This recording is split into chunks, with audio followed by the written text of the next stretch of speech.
One of the big things that general run of scientists say when we complain about the fact that they employ naturalistic philosophies to science and to the way that they do science, which means that they will only look for explanations that can be within the natural world, yes? They cut off any supernatural explanations a priori before they even enter into the investigation. They say, we're not looking for supernatural explanations, we're not looking for intelligence, we're looking for purely natural explanations. One of the things that they do to exclude Christians and even exclude those who are non-Christians, but who come with another explanation of intelligent design or theism, is that they say, well, if we do that, then the scientific explanation of creation is that God did it. And that's all we'd have to say. You know, we wouldn't do science.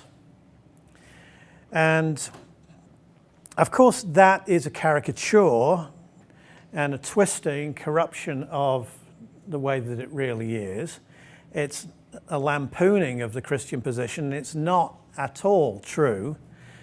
It isn't a criticism that even many good atheists take seriously. The bad atheists, like the new atheists, Richard Dawkins, Sam Harris, Christopher Hitchens, Victor Stenger, those kind of people, they will say that. You know, Eugenie Scott, these people, they will use those arguments. They're very bad arguments. And you will find that people who are exposed to those arguments use them. And I think it's important that Christians know how to respond to that. They implicitly kind of know that it's wrong, that just because we believe in God, just because we believe the world is created, that doesn't mean that we can't explore the world. It doesn't mean that we can't do science. In fact, of course, in the history of science, it is more and more being understood and proclaimed that modern science grew out of the cradle of Christianity, the medieval scholastics, and the Reformation and so on. So that's a lie, but how do we respond to it? You know, straight away that kind of thing puts us on the back foot. You know, if we just allow creationism in, the answer to every question will be God did it. And the way that we respond to that is that we have to understand and be able to articulate what creation means and what a place in creation means. Creation, of course, is the act of a good God who places order in the world and places us in the world to understand that order and also to participate in creating new things within that order. He has given us a creative ability, and we're going to do a thought experiment in a minute, you know, to kind of bring that out a little bit more, so that we can work with God in the world, so that we can discover things that God has put into the world. That in that discovery of the things that God has put into the world, we learn. You know, the information's not just been input into our brains so that we don't need to learn anything. We keep learning as we explore the world and as we start to think about the world, reflect on it. And as we learn, we find out more about God's goodness, God's glory, and we give glory back to God for what He's done. But none of that means, just because we give glory back to God, none of that means that we don't do experiments, that we jig our experiments in a certain way, that we don't use a certain method of accruing evidence and testing things and finding theorems and hypotheses and so on, testing those. Doesn't mean that at all. In fact, biblically, we need to understand that it is wrong for us just to say God did it. Okay? It is actually wrong for us to just say God did it, as if that is an answer. We know that God did it, but a scientific question will not, or answer is not God did it. Yes? And in fact, a worshipful answer is not God did it. The worshipful answer is, we know God did it, but how did God do it? Why even did God do it? Then we start entering into more about who God is, more about God's relationship to the world, more about what God put into the world for us to discover. Do you see? That's science. So actually it encourages science. Science, to do true science, you need to have a system of what? Ethics. Okay, so you're not doing what lots of scientists have been found out and students have been found out doing in the last few years, falsifying their data. Okay, so yes, you actually need morality. Some other things here. You have to have an environment that doesn't change. Why?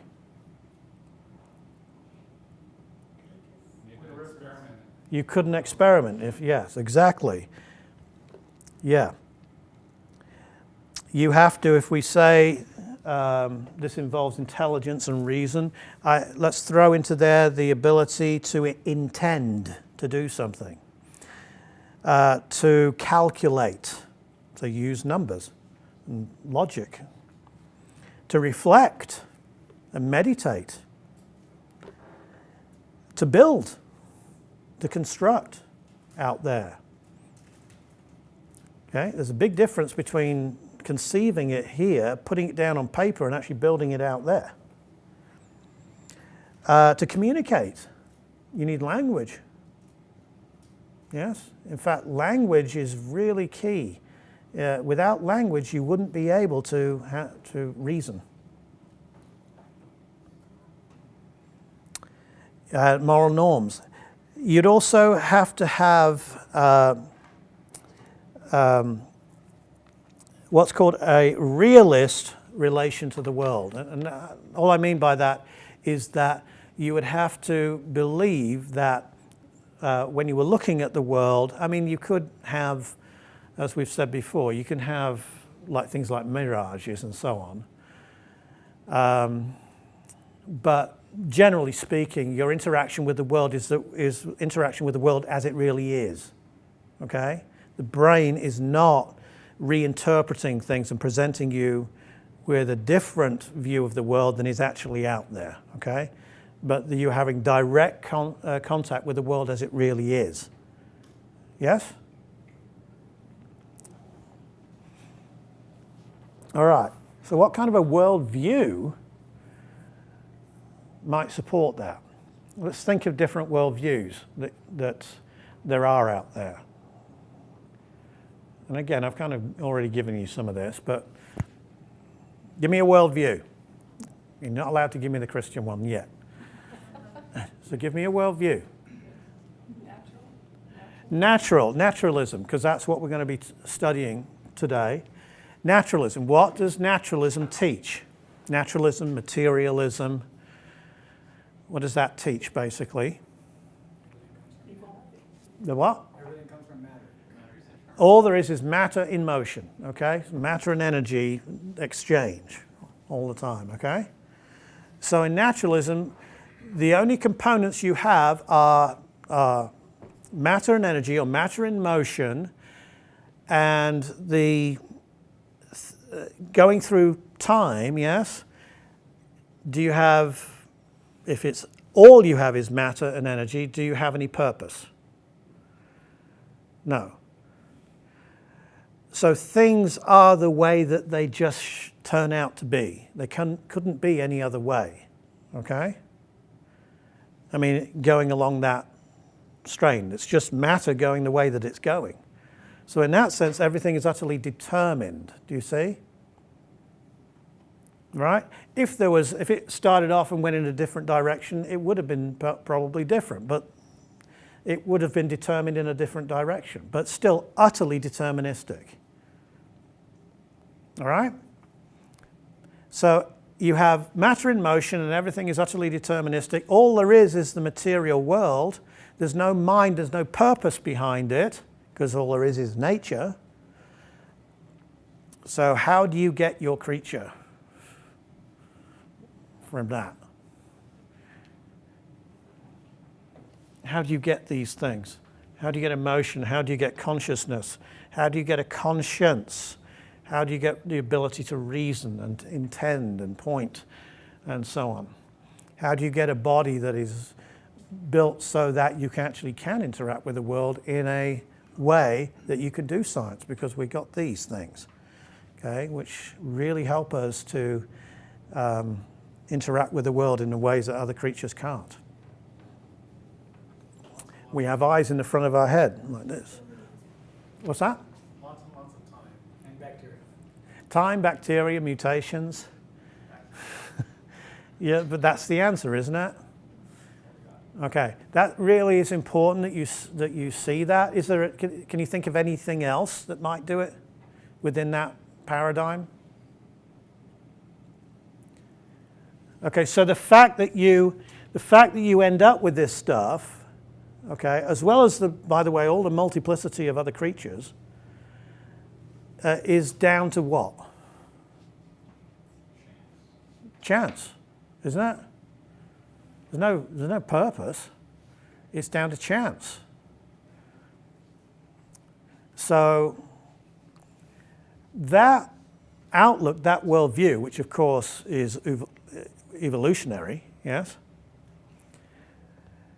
That worldview isn't going to fit our experience. Okay? It's not a good starting point or explanation point for all of the different things that the creature has. If you were a divine counsel, you wouldn't choose naturalism to get what you wanted. Okay? It's a dumb way. Why? Because there's no guarantee unless you guide it, but you're not allowed to guide it. And even if you guide it, it's still a hugely wasteful way of doing it. And as a good designer, what's one of the things that you want to cut down on? Waste. Yes? You want efficiency. You don't want to waste your time, waste the energy, waste your manpower, waste your materials. Create a mess that you've got to clear up, or someone else has got to clear up. What about another worldview?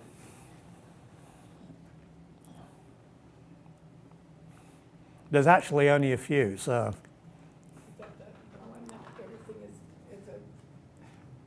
It's not real? That's right.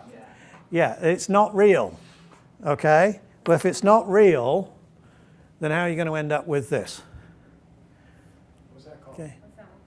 Well, that's the monism view. That's the idea of Eastern religions or the New Age movement. It's pantheism or panentheism, actually. So with that view, okay, where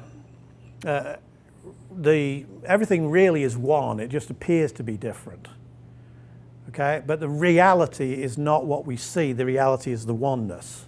Okay, with that, well, you're trying to create a being that is creative and does science. But if you use that worldview, that creature wouldn't do science, would they? Because they wouldn't. They'd say, well, why experiment? Because if I'm experimenting on something that's different than me, I'm denying my worldview, which says that everything's one. There are no differences. Do you see? And remember, I've said that when you see these Buddhist monks and they're coming around and they're begging, they're denying their worldview every time they do that. If everything is one, why are they going to other people to get food? That would mean that everything is not one, wouldn't it? And if everything is one and they're still going out to these different people and going to these different places, obviously they're not helping themselves, are they, towards the truth? They need to stop doing that so that they can merge to the one, because the amount of time spent doing that is the amount of time denying what they say is true. So anyway, that worldview is not going to work, is it? What's the only kind of worldview that's going to produce these beings who write stories, write poetry, write history, write science books, do experiments, pass down knowledge, and so on. Think about things, talk about things, bounce ideas backwards and forwards. Will have to be one where they believe that there's purpose in the world, that they can engage the world as it is, and that the world is worth engaging. Yes? That's what the Christian worldview does. That's why modern science was birthed by Christianity. Don't please believe the 19th century screeds by Draper and Andrew Dixon White and people like that, which talk about the history of the warfare between science and religion. There was no warfare. There was no warfare. That is a very modern thing, and the only reason that there's a warfare is because one side has redefined what science is, and that it's naturalistic. Do you see? And then there was a conflict. What about the Galileo affair? Galileo was supported by the Roman Catholic Church. He had a villa provided for him after the Inquisition by the Pope. He was not maltreated for anything apart from the fact he was a really obnoxious individual. Okay? But the Catholic Church had no real problem with his science. They supported it. I mean, anyone who knows anything about the Galileo affair knows that. Okay? Pope Urban, I think it was a personal friend. What about the Scopes trial? Well, we did that last time, you know. That was just a media fanfare event, you know, ACLU thing, which has been wrongly reported. So, Christianity, therefore, supports this. Now, modern science or modern atheistic views, because they're naturalistic and say that science must be naturalistic and we must view the world as just the product of nature and the laws of physics, they come up with all kinds of absurdities. Now, I've already alluded to this, you know, people that say that we are just machines, okay? Daniel Dennett, who's one of the four horsemen of the New Apocalypse, you know, one of the new atheists. He's not as well known as Richard Dawkins, but he's written books like Darwin's Dangerous Idea, Consciousness Explained, where he doesn't explain it, and other books, Breaking the Spell. You'll find these if you go to bookstores or you go to secondhand places. He says this was, quote, an impersonal, unreflective, robotic, mindless little scrap of molecular machinery is the ultimate basis of all the agency and hence meaning and hence consciousness in the universe.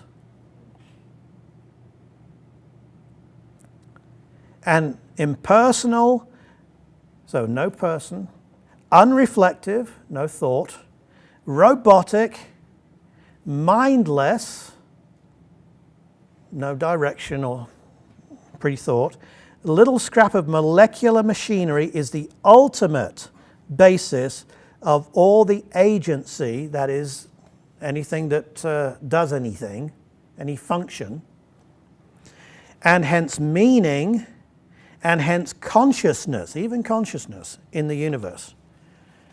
Well, you're conscious, you think you have meaning, but you're connected to this mindless, blind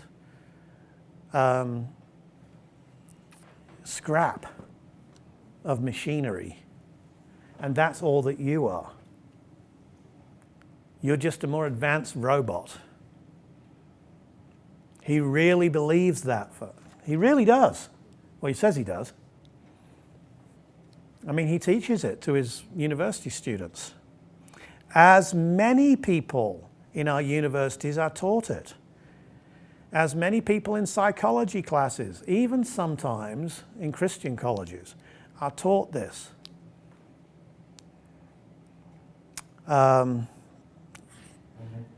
If that's the case, I hope that you can see that's not much of an explanation for the fullness of life. But it is what they believe. And it is basically what these popular science presenters, Bill Nye,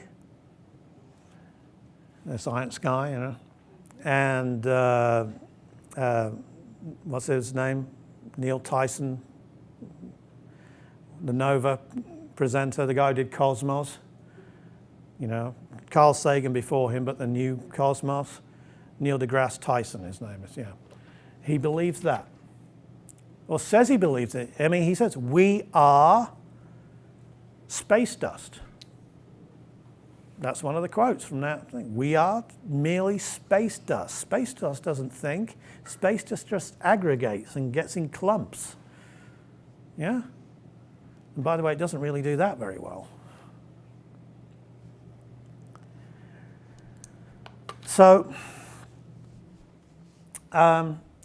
we have a basis in creation. If we understand what God is telling us here and what we believe, we have a basis for doing science. If you believe that we're a robot, if you believe that there's no purpose, remember, no meaning, meaning comes from this robotic scrap of machinery, so meaning is really invented by us. If you believe that, then I hope that you would see that you have no basis for doing science, writing poetry, doing anything. But we do, don't we? We do. And we're talking particularly about science here, and I hope you can see that Christianity, the Judeo-Christian worldview, is perfect for science. Yes? Why on earth would you want to switch a worldview that encourages science, that gives you all kinds of hope of doing science, that gives you in the Noahic covenant, I'm not going to bring a flood upon the earth again, but while summer and winter continue, yes, seed time and harvest continue, remember Genesis 8:22, things will remain the same. The uniformity of nature is guaranteed by the Noahic covenant. So we've got the uniformity of nature that we need for science. We've got faculties that we can trust. We've got even a mandate from our Creator, who's made the world out there, to do it, to go and explore it. Why would you exchange that worldview? And by the way, all the ethical mores that you need in order to do honest science, and all of those other things, why would you exchange it for one of these other worldviews? They have to give an account. That's exactly right. That's exactly right. In fact, what you'll find again and again and again is that even though these other approaches to life don't make sense of our experience, which is what I've been teaching you, they are adopted. Why are they adopted? Because people don't want to face the God with whom we have to do. And remember Romans chapter 1. Romans chapter 1 says that the wrath of God is revealed from heaven toward all ungodliness and unrighteousness of men who suppress, hold down, imprison the truth in unrighteousness. And it says that they become futile in their thoughts. Their worldviews, okay, become futile. Now look how this works. So Christianity, okay, or we'll just say the Bible, as the Word of God, the Word of the Creator, gives you all of what you need to do science, yes? The other worldviews don't. Naturalism certainly doesn't. Naturalism doesn't encourage science at all. This one does.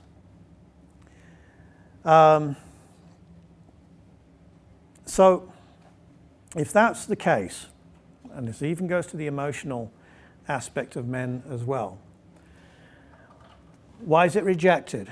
It's rejected, so we can take this off and we can put just atheistic naturalism or materialism. Okay?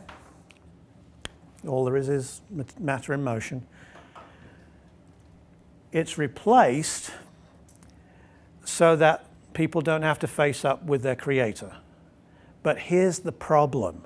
When you replace something that does explain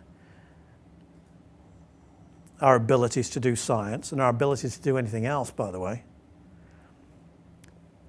with something that doesn't explain, that can't explain it, you get absurdities, you get futilities, you get questions that are asked which receive no answers.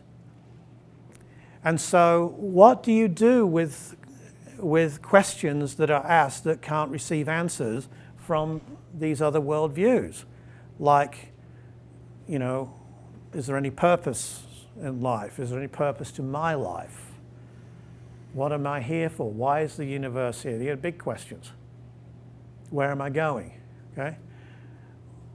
Well, usually those things are swept under the carpet. Usually those are not questions that can be asked. They're non-questions. You know? Don't bring those up. And we're just dealing with applying this to what we can do and not asking, how come somebody who's utterly determined and can't think other than the way that they think, which is determined by the laws of nature, how come I love certain people? How come I have a call for justice? How come I can do science? How come I can write poetry? How come I can do all of these things? Do you see? And the response usually is, well, either don't ask that question, or that's not what we're talking about right now, or it has to do with that, well, actually, you just think you can do those things. But you're not. You're just a robot. So the fact that they substitute these other worldviews in place of the worldview that makes sense of our experience shows the sinfulness and depravity of man.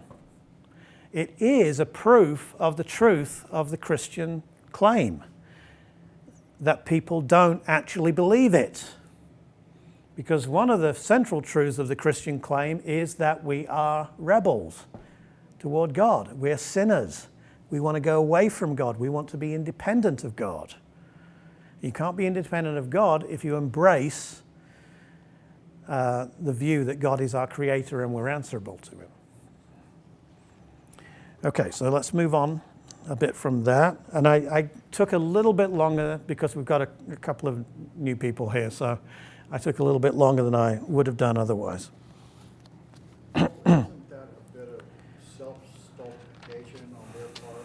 Why would this man be teaching in a university if it's just random firing of neurons and there's no purpose in him doing that, and it's really not reality? You're right. You're right, but you're not supposed to ask that question.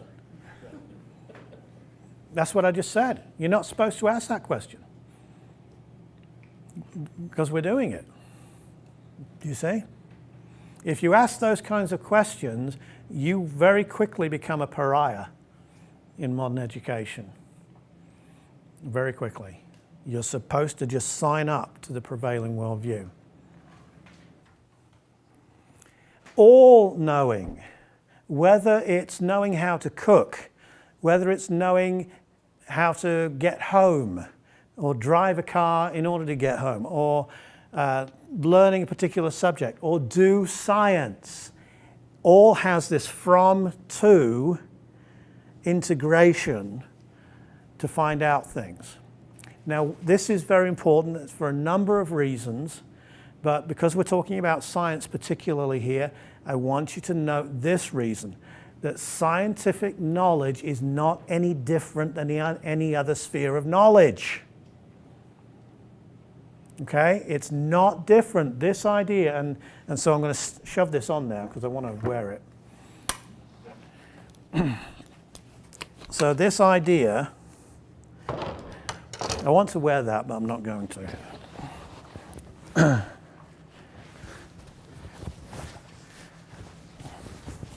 Of the clinician or the scientist in his white coat. See, as soon as I put the white coat on, all right, I look more impressive.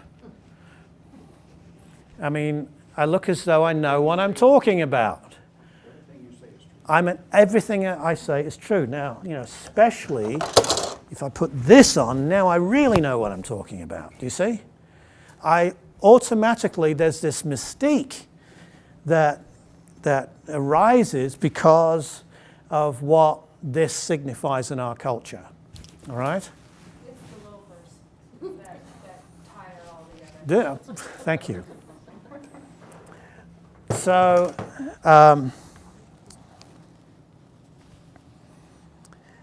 we get this idea that scientists are these kind of detached, dispassionate, wholly objective individuals. And they portray that themselves. Nothing could be further than the truth. They're just as passionate, and in fact even more so, than you and I. Because many of them are trying to get funding. Many of them are trying to get up in the ranks of scientists and get published, and get noticed. Get university appointments, keep university appointments, get tenure, get published and all of this sort of stuff, yes? Get a name for themselves so they can speak at conferences. Maybe have their own TV special. They're just the same as you and I. They are just as committed to a worldview as you and I. And most modern science is naturalistic. So they have to be what? Committed to purely natural explanations of the phenomena that they explore. Do you see that? They are not neutral. They are not dispassionate. No knowledge is dispassionate like that, okay? Because you don't find out stuff that way. In fact, you know that intuitively. In fact, you also know that you don't keep knowledge by being that way. You have to go back and what? Enter into it again, don't you? You learned this, you went on, did something else. Oh, I've done that, but now I have to go back and relearn. And as you relearn, what do? You have to do this from to stuff, okay? You don't just dive back in with complete recollection of what you did. If you haven't played piano for years, you have to go back and start off ping pong, you know. You may be reasonable, but you know you've got a lot of catching up to do, and you've got to focus. The same with scientific experiments, the same thing. Which means that there's no such thing as this coolly objective scientist. In fact, this idea of just objectivity in knowledge is a lie. It's always subjective and objective. Now, there is objective truth, but in order for you to know it properly and fully, and well, not exhaustively, but as much as you can, you have to subjectively commit to it, passionately move towards it. So that's what Polanyi's view of knowledge was, and it really accords with our experience, and it accords with just with the Christian worldview also. It also gives the lie to this mystique of the scientist.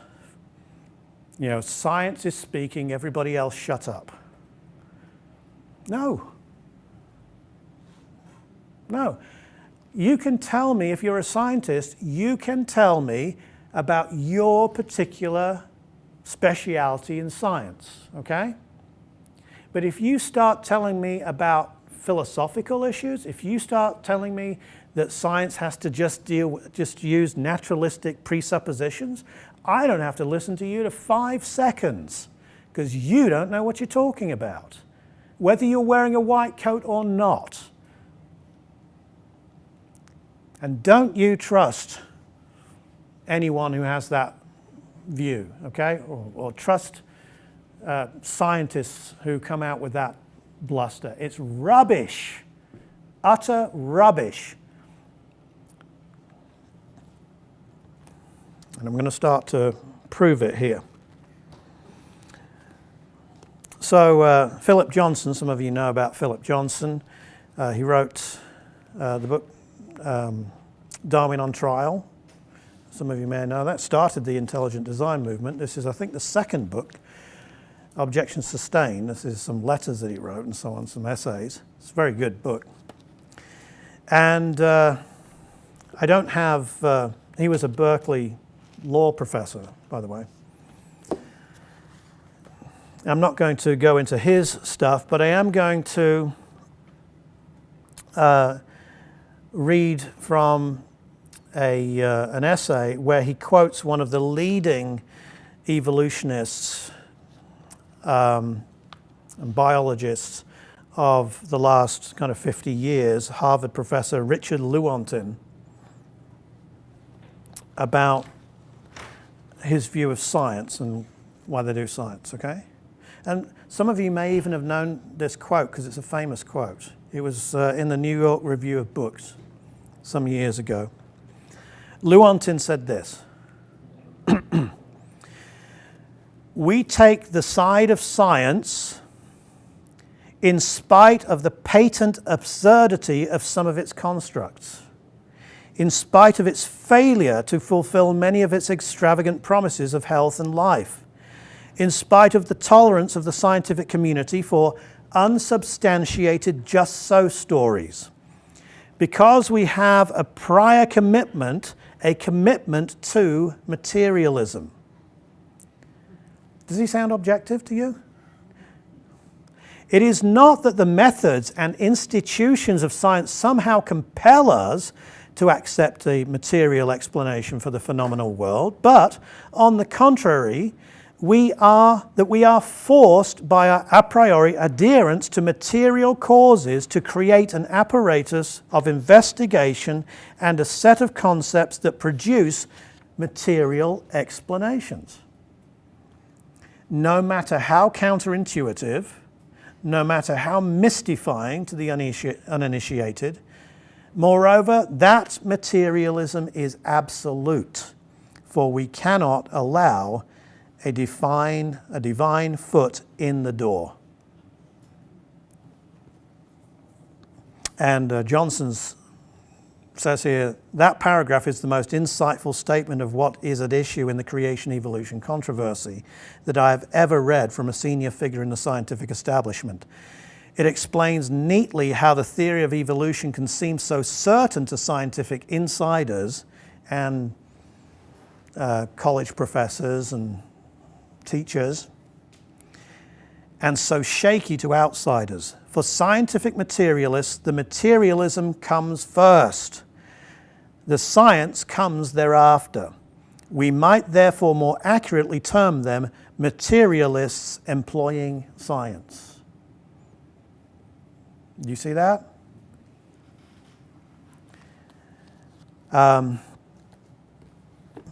It's just a fact, folks, it's just a fact that modern science, Bill Nye the Science Guy, Neil Tyson, Stephen Jay Gould, Carl Sagan, any of these guys that you might find, David Attenborough and so on, they all hold to this view of scientific materialism or naturalism. The people that write the textbooks, Douglas Fukuyama, who I quoted last week from his book, his textbook on evolution, okay? They all hold to this view. Folks, they are not neutral. They are not dispassionate observers seeking after the truth. They are seeking anything, any explanation apart from God. That's what evolution is.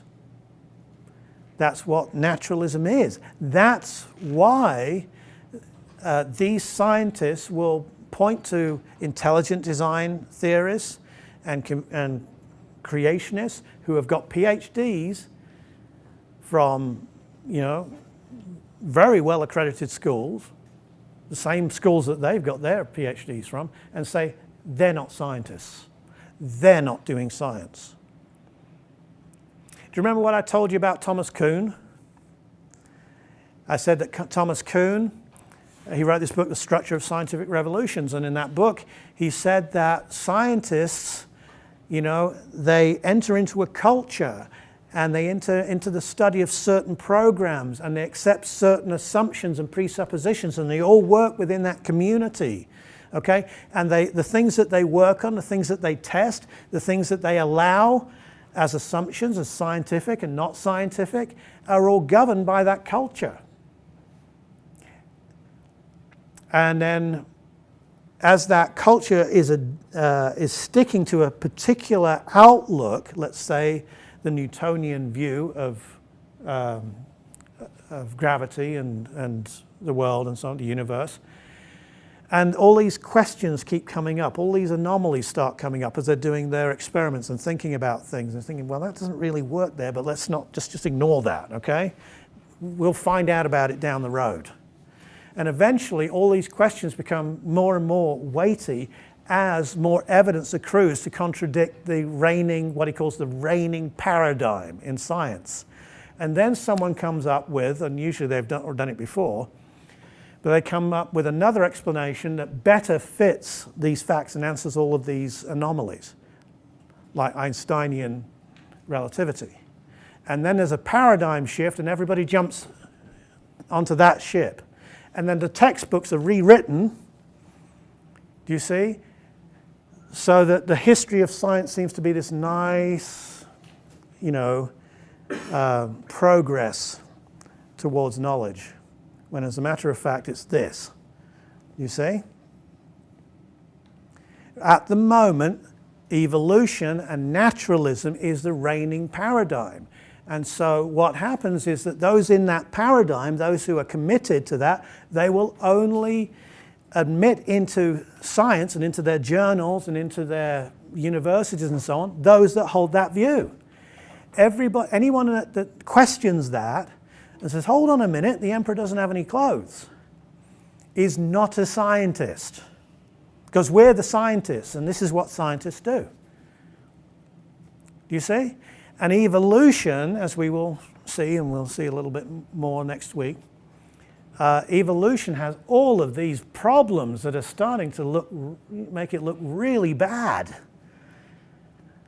The more we investigate the universe and see the fine-tuning of the universe, the more that we investigate the cell, and the more we understand information because of computer technology and so on, the more we understand what information is, the less likely it looks that evolution, through natural selection and mutation, can actually explain these things. Sooner or later, there will be a paradigm shift, folks. Even evolutionists themselves, they're keeping quiet. I mean, they'll never say this on TV programs. They'll never say it outside of, the certain closed doors. But even evolutionists themselves are starting to give up on neo-Darwinism because they think this doesn't work. This doesn't explain. This mechanism cannot produce this stuff. Do you see? And so there's going to be a paradigm shift. Now, if you want my guess as what that paradigm shift will be, I don't know when it will be. I think it will be in the next 25 years. But I think it will be this cosmic design. I think it will be this view, what's called panpsychism, the view that the universe is sentient. The universe is our designer. Okay? Might be aliens, but the search for alien intelligence isn't going very well. So I think it will be this mysticism that comes in, that there is a designer, but it's not going to be God, okay? It's going to be a God that's not going to judge us, but is going to be responsible for the order and the intricacy in the world, yes? So things will start to go mystical. Oh, yeah. Yeah, it'll become more New Agey and stuff like that, yes. And in fact, you might think that's strange, but there are top philosophers who are writing this way already. Richard Tarnas, who wrote The Passion of the Western Mind, and he's written his follow-up book was Cosmos and Psyche, which is this view that the cosmos has this kind of psychic reality to it. So along the lines of quantum spirituality. Yes, quantum spirituality. You even have some of these guys, Rupert Sheldrake in England and his people, that kind of stuff. I mean, he's a great scientist, but people think he's a bit loopy because he thinks the sun is a person. Okay, but that's the way it's going to go, because sooner or later they're going to have to explain, somebody designed this stuff. Did any of you actually do what I asked you to do last week and look up the kinesin? Did you do it? Did you see the film of this thing? Basically, it has feet, and it drags parts of the cell along from one part to another part of the cell. Looks living, doesn't it? I mean, it's not living in a sense, but I mean, it certainly looks designed. How do you explain things like that from mere matter in motion? It starts to become ludicrous to do that. So that's what's going to happen. Okay. Also, if you look at Polanyi's work here, okay, this view of knowledge as personal, not impersonal, can you see the theistic implications of it? Because knowledge, knowing things, is personal knowledge, and that's what his magnum opus is called, personal knowledge. The world is personal in a sense. And in order to know it, you have to enter into and have some kind of commitment to it. And as it rises, as things have more personality, you find out more about it, okay? So it has this theistic implications because it dovetails with the Christian worldview, but doesn't dovetail with the naturalistic worldview at all.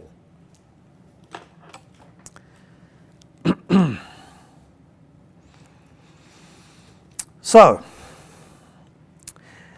I gave you Lewontin's quote, and I want you to see now how an agnostic, this is David Berlinski, he's a mathematician and scientist, his book, The Devil's Delusion, Atheism and Its Scientific Pretensions, is a great book. And let's see how he responds to the Lewontin quote, okay? He's kind of one of these guys that couldn't care less about being part of the scientific establishment. He critiques it, he lampoons it, but they have to take him seriously because of his credentials and because they can't say, well, you're a creationist, because he doesn't believe in God. He's agnostic. I mean, he's a proper agnostic. He just thinks atheism's stupid too. So he's talking about that Lewontin quote. And he said this: "We take the side of science in spite of the patent absurdity of some of its constructs." The geneticist Richard Lewontin remarked equably in the New York Review of Books, quote, "In spite of its failure to fulfill many of its extravagant promises of health and life, in spite of the tolerance of the scientific community for unsubstantiated just so stories." I've just read this, yes? End quote. "Why should any discerning man," Berlinski asked, "or woman take the side of science or anything else under these circumstances? It is because," Lewontin explains, "we cannot allow a divine foot in the door." Berlinski goes on, "If one is obliged to accept absurdities for fear of a divine foot, imagine the prodigies of effort that would be required were the rest of the divine torso found wedged at the door and with some justifiable irritation demanding to be let in." You see, they cannot allow, this is this point, they cannot allow any kind of hint of theism. So they cannot allow Polanyi's philosophy of science, even though he's a world-class, nearly a Nobel laureate. His son was a Nobel laureate. This guy worked with Einstein. They cannot allow that view because it has these theistic implications. They can't allow intelligent design. This guy is part of the intelligent design community, even though he critiques it somewhat. But he's agnostic, you see. But they can't have ID taught in schools because theistic implications of a designer. They certainly can't have creationism taught in our public schools because, well, that's just religion. Okay? And he's critiquing that. On page 60 and 61 of this book, he writes this: "Is there a God who has, among other things, created the universe?" Quote, "It is not by its conclusions," C.F. von Weizsäcker has written in The Relevance of Science, "but by its methodological starting point that modern science excludes direct creation. Our methodology would not be honest if this fact were denied. Such is the faith in the science of our time and which we all share." See, what Weizsäcker is saying there in that quotation is the same of what Lewontin said. Okay? We have rigged the methodology of science so that the only people who can be called scientists are the ones who are naturalists or believe in naturalism. Now, there are some exceptions. Ian Hutchison, who's a professor of nuclear physics at MIT, is a Christian. I think he's theistic evolutionist, unfortunately, but he is a Christian. John Lennox at Oxford University, a mathematician, yes. And Henry Schaeffer, at Georgia Institute of Technology, again as a Christian. But they're few and far between, and they're kind of embarrassments. They don't get on the TV programs. Now, Berlinski just quips here, in science, as in so many other areas of life, faith is its own reward. And then on page 50, talking about naturalism, he says, neither the premises nor the conclusions of any scientific theory mention the existence of God. I have checked this carefully. The theories are by themselves unrevealing. If science is to champion atheism, the requisite demonstration must appeal to something in the sciences that is not quite a matter of what they say, what they imply, or what they reveal. In other words, the question of God is completely outside the realm of science. You can't rig science to exclude God. You shouldn't even be thinking about whether, as far as you doing your scientific experiment or defining what science is, you shouldn't even be thinking in a sense that shuts God out. That makes no difference to what you're doing. But that's what you're told. That's what they're taught at university. You've got to have this view of methodological naturalism. And he goes on to say, everything, the philosopher Alexander Byrne has remarked, is a natural phenomenon. End quote. Quite so. But each of those natural phenomena is, Byrne believes, simply, quote, an aspect of the universe revealed by the natural sciences, end quote.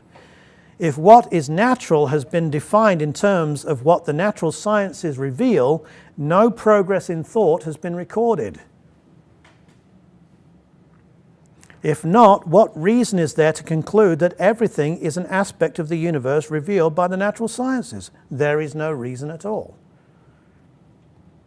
There is absolutely no reason for bringing naturalism into science. It doesn't belong there. Science should be what? The search for truth in the natural world. If it was brought about by aliens, it was brought about by aliens. If it was brought about by natural causes, it was brought about by natural causes. If it was brought about by the God of the Bible, then it was brought about by the God of the Bible. The science doesn't change. But you have to have a worldview that makes sense of you doing the science in the first place. Remember the transcendental argument? You're having the preconditions for what you're doing. Okay? You've got to have a worldview that makes sense of these things.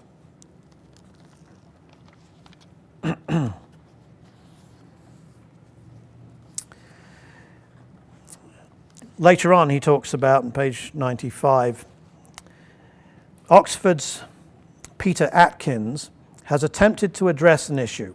If we are to be honest, he argues, then we have to accept that science will be able to claim complete success only if it achieves what many might think impossible, accounting for the emergence of everything from absolutely nothing. And then Berlinski says, Atkins does not seem to recognize that when the human mind encounters the thesis that something has emerged from nothing, it is not encountering a question to which any coherent answer exists. His confidence that a scientific answer must nonetheless be forthcoming needs to be assessed in other terms, possibly those involving clinical self-delusion. Science says these things, but it has no right to say it. In fact, science doesn't say it. Scientists stepping outside of science in their lab coats or in their, with their jargon and so on, say these things and they don't know what they're talking about. The philosopher, this is Thomas Nagel. That's his book, Mind and Cosmos. Now, Nagel is an atheist philosopher. Subtitle, Why the Materialist Neo-Darwinian Conception of Nature is Almost Certainly False. This has just been released, a few years ago, storm of protests against Nagel for even writing this book. Okay? He's not a theist, so they can't call him a creationist. He writes this on page 41. Here he's talking about consciousness, although you said conscience, but I'm going to give you the benefit of the doubt anyway. He's talking about human consciousness, okay? A voluminous and intricate literature has grown up around these problems, but it serves mainly to confirm how intractable they are. The multiple dead ends in the forward march of materialism or naturalism suggest that the mind-body dualism introduced at the birth of modern science may be harder to get out of than many people have imagined. It has even led some philosophers to eliminative materialism. I'll explain that. I've already talked about it. The suggestion that mental events, your consciousness, thoughts, and so on, like ghosts and Santa Claus, don't exist at all. That's Daniel Dennett, who I quoted. That's the Churchlands at San Diego University. That's Peter Singer, the most influential ethicist in the world at Princeton. You don't really have mental events. You don't have consciousness. But Nagel continues, but if we don't regard that as an option and still want to pursue a unified world picture, and I think we do, I believe we will have to leave materialism behind, or naturalism, that the fact that all there is nature or the material world. Conscious subjects and their mental lives are inescapable components of reality, not describable by the physical sciences. You can see why he has brought down a lot of annoyance on himself. Here's Antony Flew. Antony Flew was the foremost atheistic philosopher in the world for many years. Wrote the Atheist Dictionary and so on. What's this book called? Why There Is a God? Oh, sorry, There Is a God, yes? There Is a God. It's written by Antony Flew at the end of his life. And of course, there was a storm of protest that this world-class atheist philosopher should all of a sudden believe in God. But this is his testimony of why he started to believe in God. And he says in the book, he says, look, the facts haven't changed, but my realization of where they pointed changed.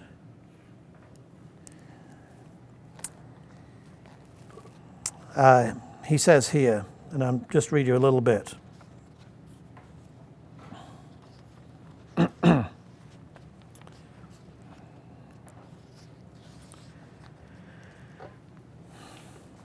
You might ask how I, a philosopher, could speak to issues treated by scientists.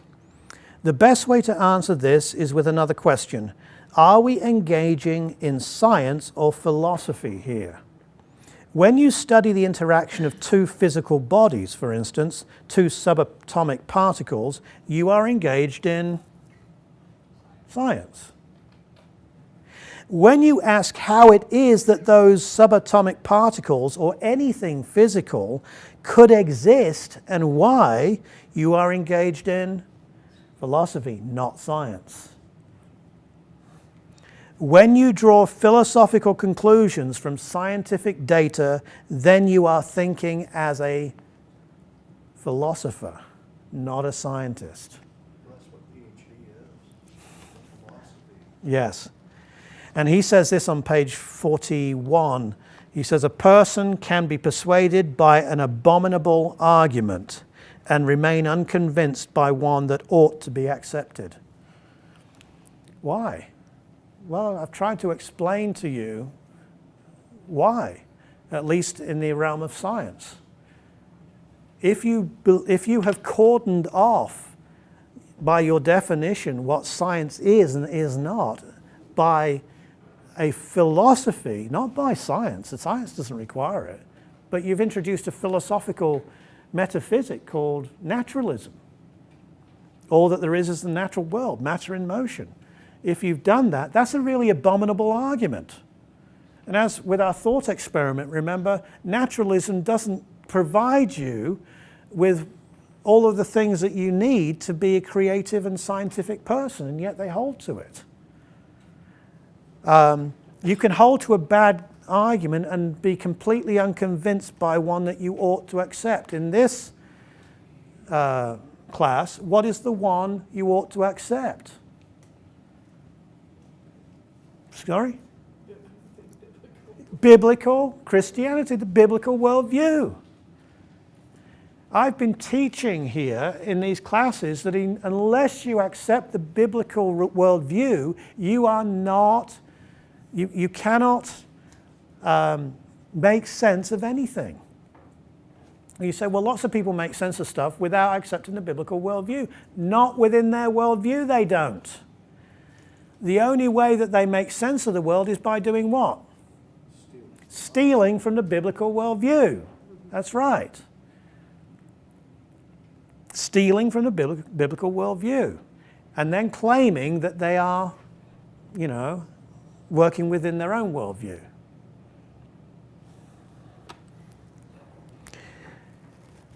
C.S. Lewis, I know that we've got a few more minutes here, so please hang on. I've got to get through this material. Just hang on for a little while longer. I think that you'll find it helpful. I've got C.S. Lewis here, so he's usually interesting, is he not? So in his book Miracles, he says on page 21, and we're talking about naturalism here.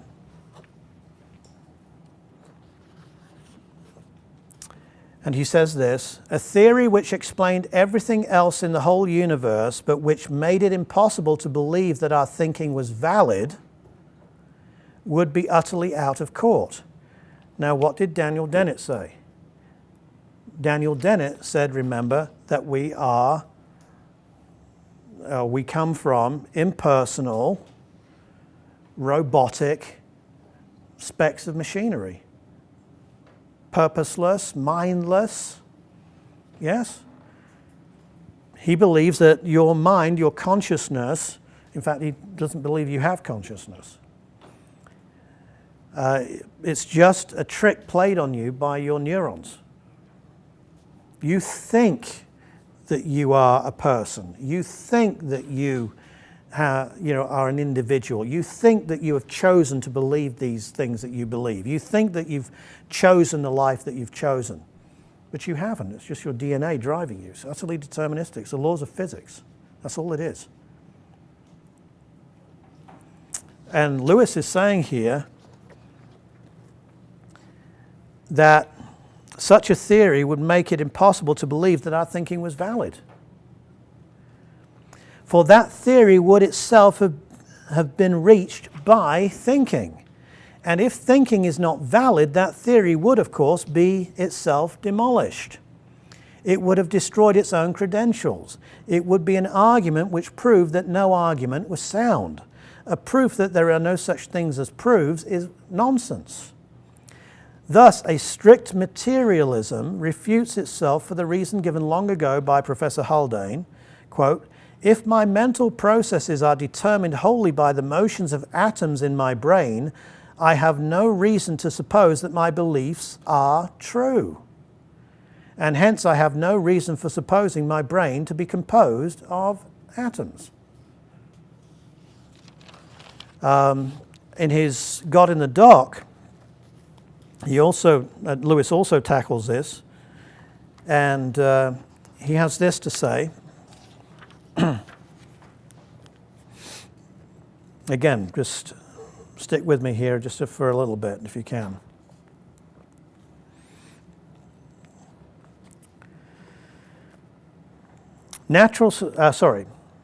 I'll start from the beginning of the paragraph. On the fully naturalistic view, all events are determined by laws.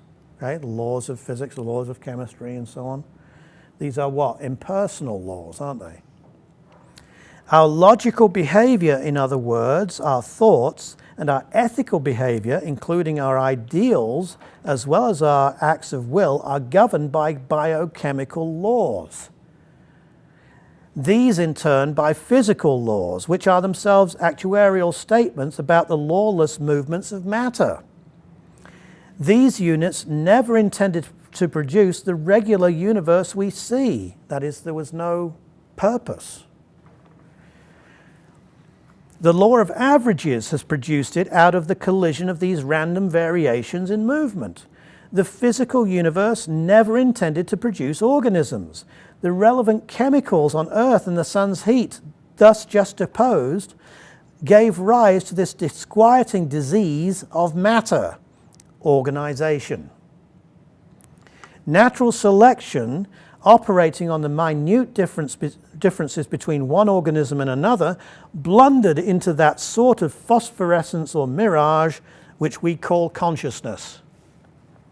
And that, in some cortexes beneath some skulls at certain moments, still in obedience to physical laws, but to physical laws now filtered through laws of a more complicated kind, takes the form we call thought. Such, for instance, is the origin of this paper. Such was the origin of Professor Price's paper. That's this professor, this naturalist that he's writing against. What we should speak of as his thoughts were merely the last link of a causal chain in which all the previous links were irrational. He spoke as he did because the matter of his brain was behaving in a certain way. And the whole history of the universe up to that moment had forced it to behave that way. What we called his thought was essentially a phenomenon of the same sort as his other secretions. The form which the vast irrational process of nature was bound to take at a particular point of space and time. When Professor Price defended scientists, speaking of their devotion to truth and their constant following of the best light they knew, it seemed to him that he was choosing an attitude in obedience to an ideal. He did not feel that he was merely suffering a reaction determined by ultimately amoral and irrational sources, and no more capable of rightness or wrongness than a hiccup or a sneeze. Did you get what Lewis is saying there? You cannot hold to naturalism as a worldview and take it seriously and believe that your thoughts about the world, okay, and your experiences about the world are real. And yet, Daniel Dennett and the Churchlands and so on, they know which car to go to. They know who their friends are. They know who each other are, yes? They even bother writing books, but according to what Lewis has said here, and he's quite right, the only reason the Churchlands write books about the fact that everything is predetermined by their neurons is that their neurons have predetermined them to write the books. If the neurons have predetermined them to write the books, as the neurons in Shakespeare's brain predetermined that he would write those plays, do you see there's no truth claim in anything. It's just what the machinery is producing. And our recognition of it as a Shakespeare play or some really boring, psychological nonsense from the Churchlands is just, again, a function of the way that we, our DNA and our synapses are snapping at that particular time. Our faith commitment, our belief in God, our belief in atheism, our belief that we're people and not Napoleon, maybe, that we're ourselves and not Jesus Christ. All of these things, just the firing of our neurons. Folks, you see how futile this belief is. And yet this is the reigning paradigm in our universities, in our schools, on our TV programs. Finally then, tonight, Alvin Plantinga in this book, Where the Conflict Really Lies, he's a top-class philosopher, actually influenced Nagel. He is a Christian. He has come up with what's called the evolutionary argument against naturalism. In other words, he's turning naturalism and the theory of evolution against it himself. And he's going to do it in the same way that Lewis basically does it in that essay. But I'm not going to give you, he takes about 50 pages to do it here. So I'm not going to go through Plantinga, but I'll go through what another philosopher, James Spiegel, does in this little book and give you it very briefly, and then we'll close after maybe one or two questions.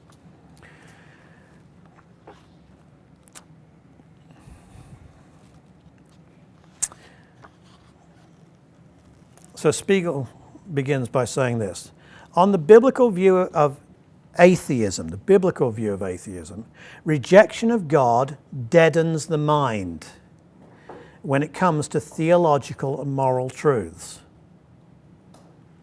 Atheists are cognitively handicapped and their quest for understanding is compromised. You might even say that regarding certain issues, they are genuinely desensitized to truth, such that they cannot perceive it even when they encounter it. Remember what Flew said? People accept abominable arguments when they should accept good ones. Perhaps this is why atheists are unable or unwilling to perceive how their view actually undermines rationality itself. Alvin Plantinga has developed an ingenious argument showing why belief in naturalism can never be reasonable. These guys are always saying they're rational. They're always saying that they're the paragons of reason. And you people who believe in God, you faith people, you're irrational. Yes? We believe, it's like believing in a tooth fairy or the flying spaghetti monster. Here is a rough gloss of his argument. He begins by noting that the naturalist must embrace Darwinism. And in our thought experiment, what did you come up with as an apparatus to produce the different things that are needed for a creative and scientific mind? You came up with something that started to sound like evolution, didn't you? Do you remember that? Yes? That was about an hour ago. All right. This is because in ruling out the supernatural, there are no alternatives to explain living organisms. For the naturalist, Darwinism is the only game in town. Now, if the Darwinist story is correct, then everything about us formed through natural selection. Every trait of every living thing is the result of the survival of the fittest. Characteristics are preserved only if they provide a distinct competitive advantage in the struggle to reach reproductive maturity. And although genetic mutations give rise to various novel traits from time to time in evolutionary history, fitness is the sole determinant as to which, if any, of these genes are perpetuated in the gene pool. Now, here is where things get interesting. Given Darwinism, even our cognitive faculties must be the result of natural selection. Every aspect of human brain physiology and psychology was entirely fixed by its survival value. This means that nowhere along the human evolutionary path did a concern for truth necessarily come into play. So long as an organism's cognitive apparatus, its thoughts, enables it to stay alive, its beliefs need not be true or even reasonable. There is no necessary connection between the survival potential of a cognitive system and the truth of the beliefs it produces. Does that sound implausible? Well, consider an example. Geocentrism, the belief that the Earth is at the center of the solar system, was a very practical belief for centuries, providing all sorts of benefits to sailors, farmers, and others who subscribed to the view. Yet, as we know, this view was false. Geocentrism was quite practical, though it was not true. So you can have a belief that's not true, do you see? But if it enables you to get by, that's all that evolution cares about, yes? That's his example. Consider this more fanciful example. Suppose I form a belief that the federal government will arrest anyone who has credit card debt and put them into prison. Consequently, I destroy my credit cards and pay off the remaining balances and live a much more financially responsible life. Not only do I not have to worry about being apprehended by federal agents, but I also am able to pay off other debts and even accelerate my mortgage payments. My false belief about the federal debtors' prison thus benefits me and my family, yet the belief is false. What these examples show is that the practicality of a belief does not imply its truth, nor does the practicality of an entire cognitive system guarantee that it is aimed at forming true beliefs.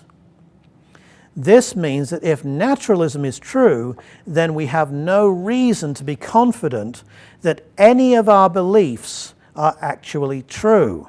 And this includes our belief in the truth of naturalism. In other words, if naturalism is true, then we have no reason to believe it is true. If ever there was a self-defeating worldview, this is it. Do you see that? So, don't fall for what the world tells you when it says science has only got to do with investigating nature and all there is nature and we cannot allow God into it because of this God did it answer. No, you may have to correct their apprehensions. We don't say just God did it. That's not a statement that means anything. Okay? We want to know why God did it, how God did it. Those are scientific questions. And moreover, God's not going to tell us. God's given us faculties. God's given us a world to explore and encouraged us to go and do science and do experiments and do thought experiments and use logic and number and stuff to find out. Moreover, there's this theory of knowing, which is not this just cold, dispassionate view of the so-called modern scientist, but rather it's this view that we come to knowledge by collecting skills, by focusing on little areas of things, getting to know that, making that part of our skill set and finding out more. We enter into knowledge of God's creation more and more. Your naturalism can't, not only does it exclude God from science, but naturalism itself can't be done. Science can't be done under a naturalistic paradigm. The great Nobel laureates who were atheists, Steven Weinberg and these guys, the famous Richard Dawkins and these scientists that we read about, Stephen Jay Gould and Carl Sagan and the rest of them, they're naturalists, but they couldn't do their science if they really held to their naturalism, because their naturalism gives them no reason to believe that their beliefs in naturalism are true. Their worldview collapses in on itself. How come they can do science? You answer. How come they can do science? How come we can send and we'll do this a little bit next week, how come we can send these probes out to the gas giants and out to Pluto and so on, take photographs of it and send them back? How come we can do that? Because these atheists, these naturalists, are stealing from another worldview. Numbers are not material things, but they need numbers to do their calculations. They need to believe that the universe is basically going to be the same tomorrow and also in years and years' time, so that they can get to Pluto and take their photographs, as it is today. They need to believe in uniformity. They need to believe that their beliefs are true and that they're not just the creation of neurons firing in their brains. The Christian worldview, which supports the creative process and the engineering process and the scientific process, that's the basis, that's the worldview in which science can be done. It's the only worldview in which science can be done, folks. So when people do science and do these things and they don't give God thanks for it, Romans 1 says they are condemned.